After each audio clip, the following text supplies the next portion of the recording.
आप सभी का हमारे YouTube चैनल पे बहुत बहुत स्वागत है। आइए आज सुनते हैं मकर संक्रांति की कथा। हिंदू धर्म में मकर संक्रांति का बड़ा ही विशेष महत्व माना गया है। मकर संक्रांति के दिन भगवान सूर्य मकर राशि में प्रवेश करते हैं।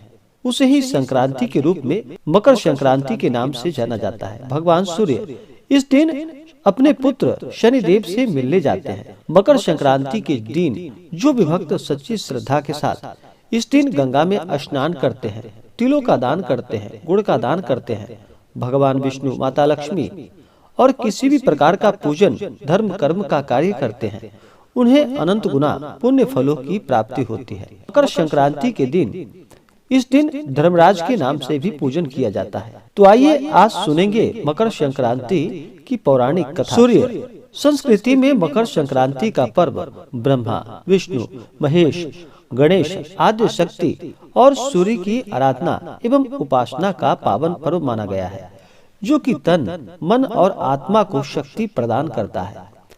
संत महर्षियों के अनुसार इसके प्रभाव से प्राणी की आत्मा शुद्ध हो जाती है, संकल्प शक्ति बढ़ती है, ज्ञान तंतु विकसित होते हैं। मकर संक्रांति इसी चेतना को विकसित करने वाला पर्व है। यह संपूर्ण भारतवर्ष में किसी न किसी रूप में अवश्य ही मनाया जाता है। कहीं पोंगल के रूप में, कहीं संक्रांति के रूप में, तो कहीं खिचड़ी के रूप में इसे मनाया जाता है। और इस दिन विशेष प्रकार से भगवान सूर्य का पूजन किया जाता है, गंगा स्नान किया जाता है।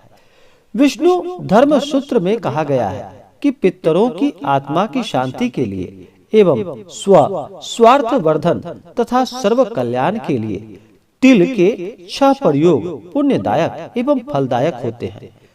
तिल जल से स्नान करना, तिल का दान करना, तिल से बना भोजन करना, जल में तिल अर्पण करना, तिल से आहुति देना और तिल का उपटन लगाना। सूर्य के उत्तरायण होने के बाद से देवों की ब्रह्म मुहूर्त उपासना का पुण्य काल प्रारंभ हो जाता है।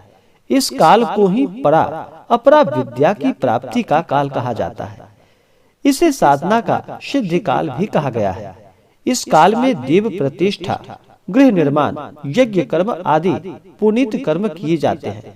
मकर संक्रांति के एक दिन पूर्व से ही व्रत उपवास में रह करके योग्य पात्रों को दान देना चाहिए। रामायण काल से भारतीय संस्कृति में दैनिक सूर्य पूजा का प्रचलन चला आ रहा है। राम कथा में मर्यादा भगवान पुरुषोत्तम श्री राम द्वारा नित्य सूर्य पूजा का उल्लेख मिलता है। राजा भागीरथ सूर्यवंशी थे। उन्होंने भागीरथ तप साधना के परिणाम स्वरूप पापनाशिनी माता गंगा को पृथ्वी पर लाकर अपने पूर्वजों को मोक्ष प्रदान करवाया था। राजा भागीरथ ने अपने पूर्वजों का गंगा जल, अक्षत, तिल से श्राद्ध तर्पण किया था। तब से संक्रांति स्नान और मकर संक्रांति श्राद्ध तर्पण की प्रथा आज तक प्रचलित है। कपिल मुनि के आश्रम पर जिस दिन मातु गंगे का पदार्पण हुआ था, वह मकर संक्रांति का दिन था। पावन गंगा जल के स्पर्श मात्र से राजा भागीरथ के पूर्वजों को स्वर्ग की प्राप्ति हुई थी। कपिल मुनि ने वरदान देते हुए कहा था कि मातु गंगे त्रिकाल तक जन जन का पाप हरण करेंगे और भक्त जनों की 7 पीढ़ियों को भी मुक्त एवं मोक्ष प्रदान करेंगे। गंगा जल का स्पर्श, पान, स्नान और दर्शन सभी पुण्यदायक फल प्रदान करने वाला है। महाभारत में पितामह भीष्म ने सूर्य के उत्तरायण होने पर ही स्वेच्छा से शरीर का परित्याग किया था।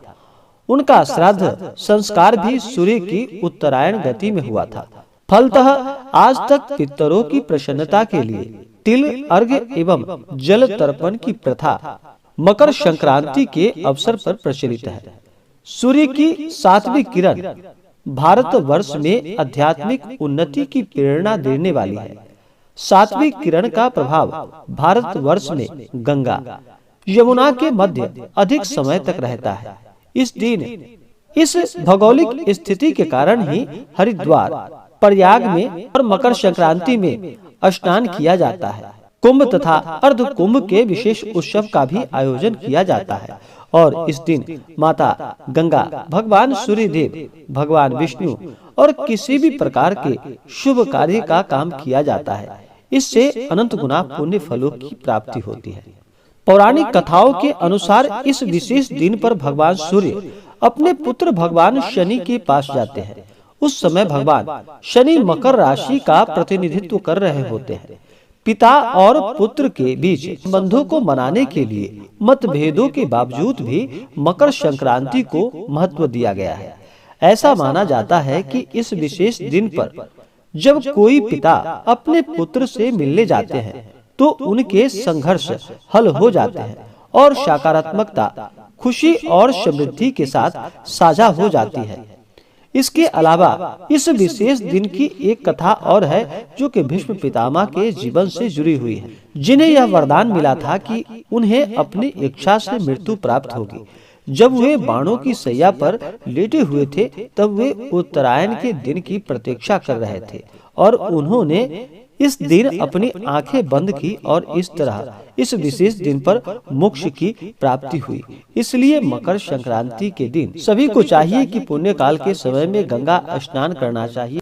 यह अनंत गुना पुण्य फलदायक होता है। स्नान करने के बाद इस दिन शुद्ध वस्त्र धारण करके सबसे पहले तो भगवान सूर्य देव को अर्घ्य प्रदान करना चाहिए। अर्घ्य के जल में लाल चंदन, लाल पुष्प और अक्षत डाल करके भगवान सूर्य देव को अर्घ्य प्रदान करना चाहिए। अपने पितरों के निमित्त भी अगर इस दिन तिल अर्पण करते हैं तो यह कई गुना पुण्य फलदायक होता है। इस दिन पितरों के निमित्त भी दान पुण्य का कार्य करना चाहिए। इस दिन ब्राह्मणों को भोजन कराना चाहिए, ब्राह्मणों को द्रव्य और दक्षिणा देनी चाहिए, गरीबों को भोजन कराना चाहिए।